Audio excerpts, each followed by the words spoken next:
Pirmiausiai turėtumėte išsirinkti marškinėlius. Pasirinksime tuos, kuriuos gamina per vieną darbo dieną. Pasirinkite jums patinkantį modelį ir spauskite ant jo.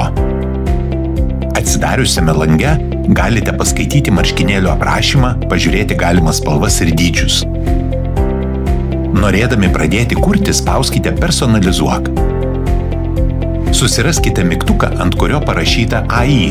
Tai reiškia, kad marškinėlius kursime su dirbtinio intelekto pagalba. Laukelį angliškai rašykite užduotį, kokio paveikslėlio norėtumėte. Šį kartą mes norime paveiksliuko su sportiniu automobiliu. Paspaudus generuoti, jau po kelių sekundžių jūs turėsite 2 paveiksliukų variantus. Pasirinkite jums tinkantį ir paspauskite ant jo. Paveiksliukas akimirksniu atsidurs ant marškinėlių. Pažymėjus paveiksliuką su pele, įrankis pasiūlys papildomų opcijų, tame tarpe ir iškirpti foną, ko mums šiuo atveju ir reikia. Galite keisti marškinėlių spalvas, tam, kad įsitikinti, kuri spalva jums labiausiai tinka. Užrašykime norimą tekstą ir pasirinkime tinkantį šriftą iš daugybės siūlomų. Sistema perspės, jei paveiksliukas ar užrašas bus už spausdinimo zonos ribų.